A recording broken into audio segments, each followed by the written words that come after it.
Hey everybody, how's it going? It's Charlie Morgan here and welcome to another video for the channel. For those of you that recognise where I am currently in the great British countryside. I do say great with every intention of the word because I fucking love this place, but I'm actually very close to where I recorded my first ever YouTube video, and it sort of just inspired a little thought, and I thought I would record a video. I may or may not upload this, but regardless, for those of you who are new to the channel, if you don't know me, my name's Charlie. I've built and scaled a 7-figure agency and a multi-7-figure coaching business, and don't worry, I don't have a 997 course to sell you, so we're all pretty groovy. Now, what I wanted to do today was talk briefly about inputs. And basically, like, what it means to actually do what you need to do to get what you want. Because I think a lot of people mistake success, and it's a pretty simple formula from my perspective. You can really boil goals and outcomes down to simple cause and effect relationships that, if followed, will actually predict exactly the path that you need to follow. When you set a goal and when you define what you want, what you've got to realize is that if you were the person capable of achieving that goal, then you would already have it. No, it's gonna get a bit windy over here, so I'm actually gonna turn around. But like, think about that for a second. Like, when you set a goal, goals have a transcendental nature to them. And what I mean by that is, like, when you decide that you want to manifest a future for yourself that's brighter than the one that you currently are experiencing, you have kind of had no choice but to become a different person, because, well, if you want to achieve the goal, you have to change yourself. And so the reason this is important in business is because, like, if you are running a company and you're not where you want to be, you've got to realize that, like, the company isn't the problem, you're the problem. So most people's businesses aren't where they want to be, but it's not because the business isn't where they want it to be, it's because they aren't the person that they need to be for the business to be where they want it to be, if that makes sense. Like, a business is nothing but a reflection of you. So when you start a business, you is yourself, you who you are, your character, your flaws, your identity, your sense of self, your belief system, your mindset, what's up here. That's like the nucleus for everything in your life, your reality and your perception of the world, like how reality manifests itself to you in the current state of your situation, whether it's in business, health, or whatever. Like that is all a manifestation of who you are as a person. And so when you set goals are like inputs to the system, which is you. And the reason most people don't achieve their goals isn't because they actually struggle to take the action required, although usually that's why, but they think that goals are just hard to achieve. But goals are hard to achieve when you're not the person that can easily achieve them. And so what you have to do is you have to recognize that, like, if you want to, I don't know, build like a big business or do anything of that nature that isn't what you currently have, then you have to become a different person. And so the input for the goal is the output, the input is yourself. So the actions required to accomplish the goal, because there's always going to be them, right? You know, human beings can pretty much achieve anything if nature and physics allows them, with enough time, and if they've got the energy to do it. Like, pretty much anything's possible. But not everything's possible for people who don't want to change. So I'll give you a practical example of this. So I'm in a position now where my company, Imperium Agency, is sitting sort of like the high 7-figure, just under the multi-7-figure mark a year. And the current person I am and the current person my business partner Bo is, we are the people that can build 7-figure businesses and make that happen. And that's who we are. That's our sort of like the identity that has formed and manifested as a result of our gradual efforts towards some sort of level of success. We want to build this business into an automated cash flow machine. Right now, we have to sort of work very heavily on the company. We've got a team in place and we've got some systems, but operationally the thing's a mess. And the reason behind that, interestingly enough, is because I'm very, like, promotion focused and very sales and content focused and outreach focused. Bo's very product focused and very systems focused. But the issue we have is, like, we've built the thing too quickly and now we're sort of dealing with this big mess. So we've scaled from 0 to, like, I think we've got just under 240 members in our paid community group now, and that's happened in basically like just over a year. And when that happens, there's a serious lack of infrastructure to support that level of growth, right?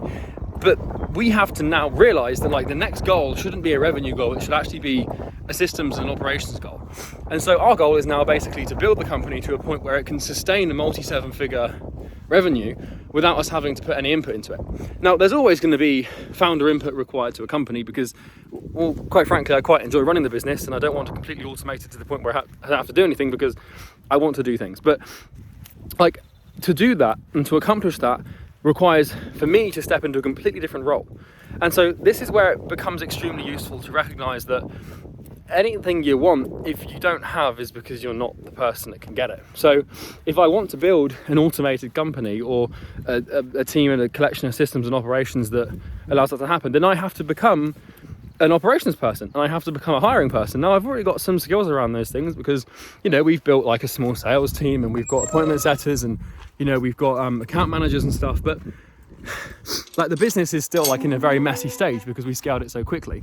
And like, if I want to fix that problem and re-engineer the goal, then I need to start thinking, well, actually, instead of looking at like, you achieve what you want through personal inversion of your own capable identity, right? So like, instead of me looking at like how to run a business and build operations and SOPs, which I already know how to do, but that's not going to hit the nail on the head because there's other issues.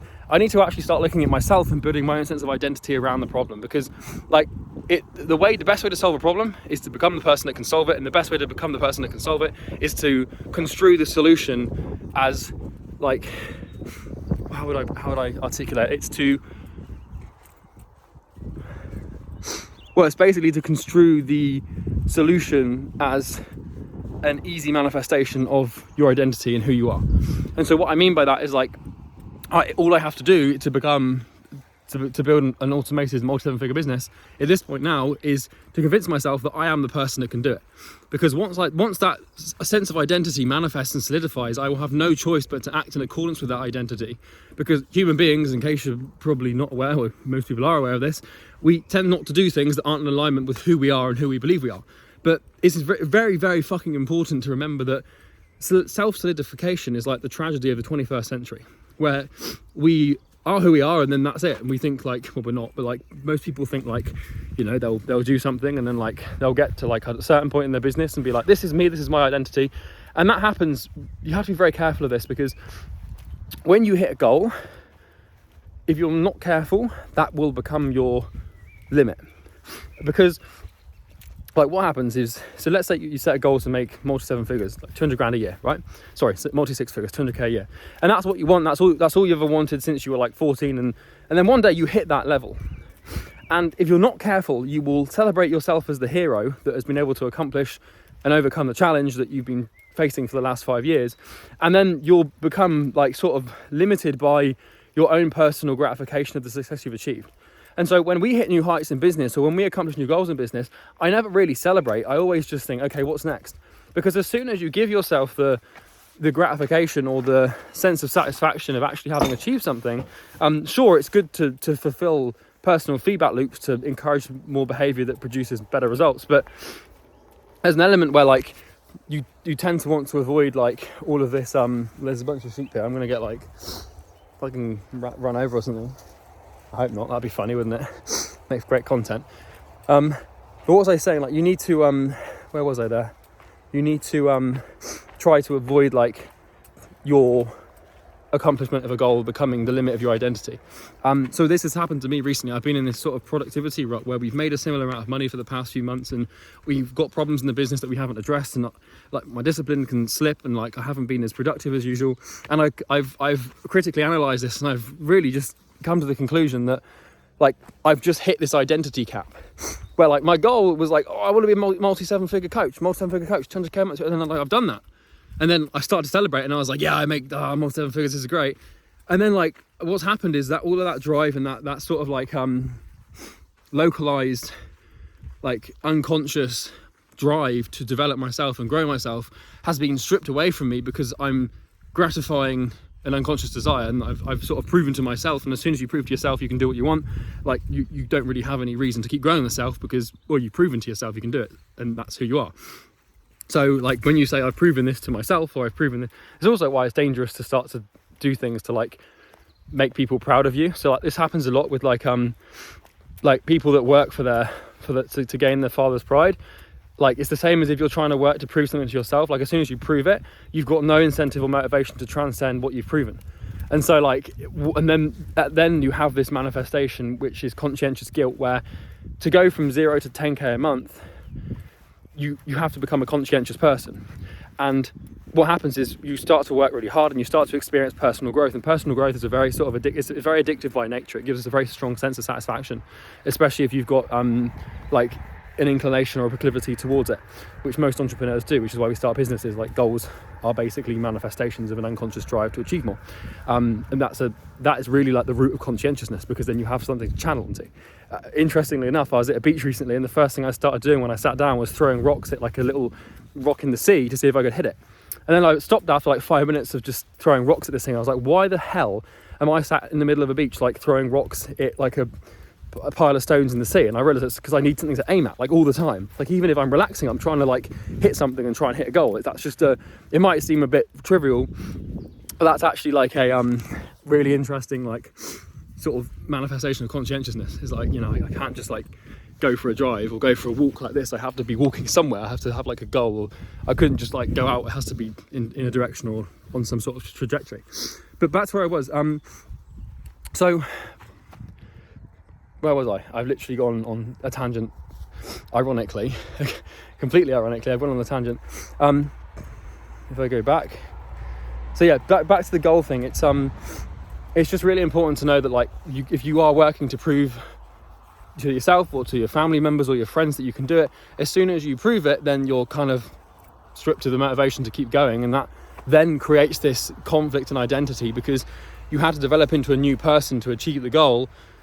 But then you've achieved the goal, which means that you're stripped of the motivation to keep going. But then you're left with this sort of like conscientious hangover, where you've become addicted to personal growth. And like, now that you haven't got another goal because you haven't got the motivation to set a goal, because as far as your unconscious is concerned, it's done its job, then you sort of lose it, and then it starts to manifest in this really horrible way.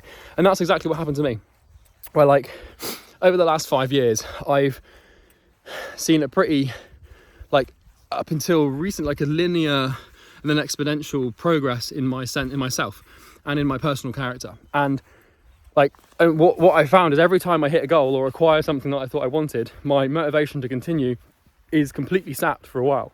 And then I realized like, oh, actually I'm being an idiot. This is not my cap. This is not my identity limit.